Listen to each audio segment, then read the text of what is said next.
Hello students, কেমন আছো সবাই? দিস ইজ নুরালজি ফ্রম এক্সাম অ্যালবাম।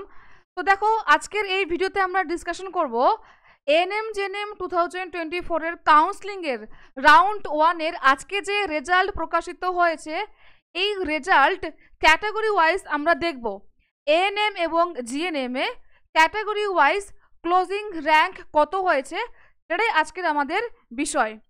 তোমরা অনেকেই কমেন্ট করেছিলে যে ম্যাম কাট অফ নিয়ে বা ক্লোজিং র্যাঙ্ক নিয়ে একটা ভিডিও বানানোর জন্য। তোমাদের রিকোয়েস্টেই আজকের এই ভিডিওটা, এবং আমি কিছুক্ষণ আগে লাইভেও এসেছিলাম, অনেকে লাইভে তোমরা জয়েন করেছিলে, সেখান থেকে অনেক ভেরিফাইড ডেটা কালেক্ট করেছি। এছাড়া আমাদের এক্সাম অ্যালবামের এবছর প্রচুর পরিমাণে স্টুডেন্ট অ্যালটমেন্ট পেয়েছে, তা নিয়ে তো আমি আসবো। তো সেখানে যে সমস্ত ডেটাগুলো আমি পেয়েছি সবগুলো গ্যাদার করেই আজকের এই ভিডিও। তো ভিডিও শুরু করার আগেই আমি বলে রাখি, আমাদের এক্সাম অ্যালবাম থেকে বিলিভার ব্যাচ 21 শুরু হয়েছে ফর এএনএম জেএনএম 2025। যে সমস্ত স্টুডেন্টের এবছর সিলেকশন হয়নি, পরের বারের জন্য প্রিপারেশন নিচ্ছ, তারা আমাদের এই ব্যাচে জয়েন হতে পারো।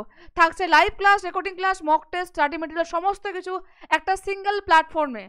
এবং আমাদের এই ব্যাচের সাথে ফাইটার ব্যাচ 16 তোমরা পাবে একদম ফ্রিতে। তো অভিজ্ঞ ফ্যাকাল্টি রয়েছে এবং এই ব্যাচে এখন স্পেশাল অফার রয়েছে, তাই এটা বলছি। স্পেশাল অফারে এখন আর 2200 নয়, তোমরা মাত্র 1889-এ পুরো ফুল কোর্স পেয়ে যাবে টিল এক্সাম। সমস্ত ক্লাস লাইভ থাকবে এবং রেকর্ডিংও থাকবে, এবং সাপ্তাহিক মক টেস্টও রয়েছে। তো এই ব্যাচে ভর্তি হওয়ার জন্য এক্সাম অ্যালবাম অ্যাপ ডাউনলোড করতে হবে। ডাউনলোড করে প্রিমিয়াম ব্যাচে ক্লিক করে তোমরা খুব সহজে এটা বাই করতে পারবে অনলাইনের মাধ্যমে বা কিউআর কোড স্ক্যান করে। কোনো স্ক্রিনশট পাঠাতে হবে না, কোনো কিছু করতে হবে না, অটোমেটিক্যালি আনলক হয়ে যাবে এবং সমস্ত ক্লাসেস অ্যাভেলেবেল হবে, দেখতে পাবে, কোনো সমস্যা হবে না। 2x স্পিডেও দেখতে পাবে, কোয়ালিটি বাড়িয়ে কমিয়েও দেখতে পারবে সমস্ত ক্লাস। এবার আসি আমাদের আজকের মেইন বিষয়তে। তো দেখো, যতটা আমরা আপডেট পেয়েছি, মানে সাপোজ আমাকে কেউ ফোন করে বললো যে ম্যাম আমার এত র্যাঙ্ক আমার অমুক কলেজে হয়েছে, ম্যাম আমার এত র্যাঙ্ক অমুক কলেজে হয়েছে। তো যেটা আমি দেখেছি যে সব থেকে লোয়েস্ট, এবং তারপর ম্যাম আমার এত র্যাঙ্কেও ওবিসি এ বা আমি ওবিসি বি বা আমি ওপেন, আমার এত র্যাঙ্কেও এএনএম হয়নি। তো সেখান থেকে আমি একটা ক্লোজিং র্যাঙ্কের আইডিয়া পেয়েছি। তো এই আইডিয়ার উপরে ভিত্তি করে আজকে তোমাদের সামনে তুলে ধরবো। তো দেখো, চলে আসি প্রথমে জিএনএম এর ক্ষেত্রে। দেখো, তো জিএনএম এ যেটা খবর পেলাম, ইডাব্লিউএস এ একজন 8193 র্যাঙ্ক, প্রত্যেকটা র্যাঙ্ক জিএমআর, এবং এটা হচ্ছে স্টেট গভর্নমেন্টের, সেন্ট্রাল গভর্নমেন্টের গুলো এখানে নেই, সব স্টেট গভর্নমেন্ট। 8193-তে ইডাব্লিউএস এ সিলেকশন হয়েছে। তারপর এসটি ক্যাটাগরিতে 15,000 প্লাস সিলেকশন হয়েছে এই র্যাঙ্কে। ওবিসি এতে 4208 কালিম্পংয়ে হয়েছে, 4208 OBC A GNM GMR. OBC B 3850 মতো গেছে, এটা অ্যাপ্রক্স ধরেছি আমি 3850টা। বাকি এই যেগুলো ইনফরমেশন, যেগুলো একদম পুরো অ্যাকিউরেট র্যাঙ্ক দেওয়া আছে, সেগুলো একদম আমি অ্যাকিউরেটই ধরেছি। আর যেটা ওবিসি বি, এটা 3850, এটা এখানে জাস্ট এভারেজ করে লিখেছি।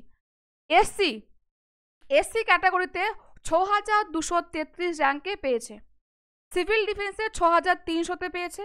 ওপেন ক্যাটাগরিতে কালিম্পং হসপিটালে 3758-তে পেয়েছে।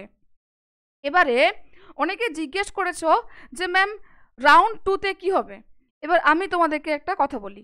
দেখো, যেটা ইডাব্লিউএস 8193 হয়েছে, মানে যেটা আমি খবর পেয়েছি, এটা মেবি হয়তো কেউ এমনও আছে যে 8100 তোমার 94-তেও পেতে পারে, কেউ 95-তেও পেতে পারে, রাইট? তো আমি এটা অ্যাপ্রক্স ধরলাম গেছে 8200, ধরলাম 8200 গেছে।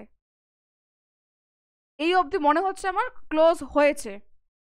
সম্ভবত 8200-এর উপরেও হয়নি, যদি হয়েও থাকে মেবি আমি রং, তাহলে কমেন্ট সেকশনে কেউ জানিও। তবে 90% শিওর যে 8200-এর উপরে হয়তো আর কেউ পায়নি, এটাই ক্লোজ হয়েছে এখানে। সিভিল তারপর তোমার হচ্ছে যে এসটিতে 15,000 প্লাস, ওবিসি এতে 4208, এটা আমি অ্যাপ্রক্স ধরলাম 4210। এবারে নেক্সট রাউন্ডে গল্পটা হচ্ছে যে ইডাব্লিউএস এ যেটা 8,200 বললাম, নেক্সট রাউন্ডে এটা 8,500 যেতে পারে রাউন্ড 2-তে। ওবিসি এ রাউন্ড 2-তে 4,300 যেতে পারে, যেটা 4,208 গেছে, 4,300 যেতে পারে। ওবিসি বিতে দেখো 3,917তেও হয়নি একজনের, তার মানে আমরা অ্যাপ্রক্স বলতে পারি 3,850-এর মধ্যে হয়েছে। নেক্সট রাউন্ডে ওবিসি বি 4,000 যেতে পারে সম্ভাবনা। তারপর এসসি ক্যাটাগরিতে 6,233, এটা অ্যাপ্রক্স ধরলাম 6,300 গেছে। নেক্সট রাউন্ডে এটা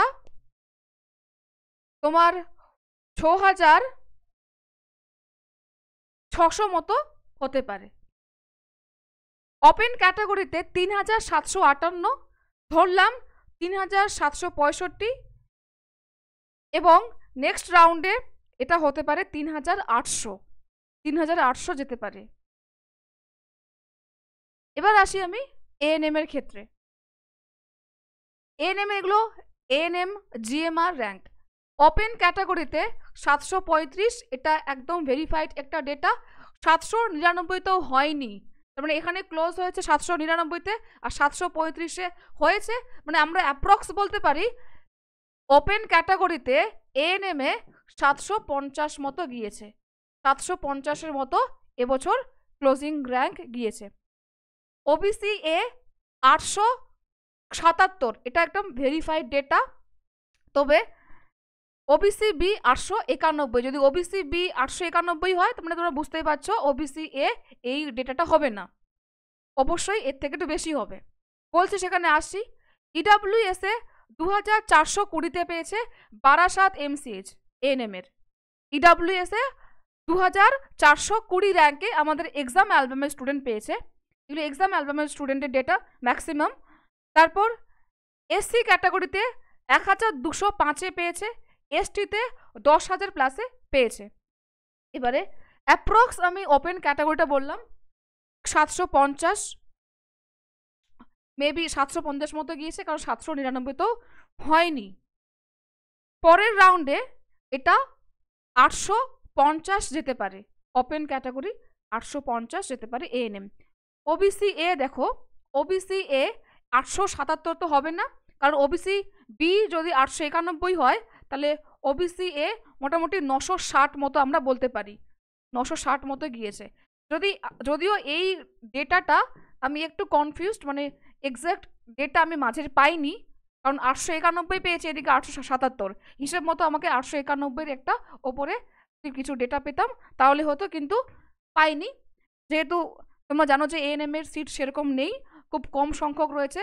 এবার মনে করো 800 জন মতো স্টুডেন্ট সিলেক্টেড হয়েছে, সবাই হয়তো আমার সাবস্ক্রাইবার নয়, ভিউয়ার্স নয়, তাই সবার ইনফরমেশন তো পাওয়া সম্ভব নয়, 2-1টা করেই আমরা পেয়েছি আর কি, তো তার উপরে ভিত্তি করেই বলা হচ্ছে। আচ্ছা, পরের রাউন্ডে এটা 1,070 আমার মনে হচ্ছে যেতে পারে। ওবিসি এ 1,070 রাউন্ড 2-তে যেতে পারে। এবার ওবিসি বি 891, এটা 900 মতো গিয়েছে, 974-ও হয়নি, তারপরে 900 মতো গিয়েছে। পরের রাউন্ডে এটা 960 পর্যন্ত যেতে পারে, 960। তারপর ইডাব্লিউএস 2,420 গেছে, মানে আমরা ধরলাম ইডাব্লিউএস 2,450 মতো গেছে, 2,450। পরের রাউন্ডে ইডাব্লিউএস 2,600 মতো যেতে পারে। তারপর এসসিতে 1,205, তার মানে এটা 1,300 মতো গিয়েছে, আমরা ধরতে পারি যে এটা 1,300 মতো এবারে হয়তো গিয়েছে। পরে বোধহয় এটা 1,350 বা 1,400 এই রেঞ্জের মধ্যে থাকতে পারে। এসটিতে 10,000 প্লাস। এই হলো এএনএম জিএমআর। আমি এবছর মানে রাউন্ড 1-এর ক্লোজিং র্যাঙ্ক বললাম, সম্ভাবনা আর সম্ভবত পরের রাউন্ডে কি হতে পারে তার একটা চান্সেস, ঠিক আছে। তবে হ্যাঁ, আমি একটা কথা বলে রাখি যে যেটা আমি বললাম এটা একদম অ্যাকিউরেট নাও হতে পারে, কারণ প্রত্যেকটা ডেটা হয়তো আমার কাছে নাও আসতে পারে। তবে হ্যাঁ, এটা 90% বলতে পারো যে এই সিনারিওটা হয়েছে, 90% এই সিনারিওটা সঠিক, ঠিক আছে। যদি কারো কাছে এক্সট্রা কোনো ডেটা থাকে অবশ্যই কমেন্ট সেকশনে জানিও।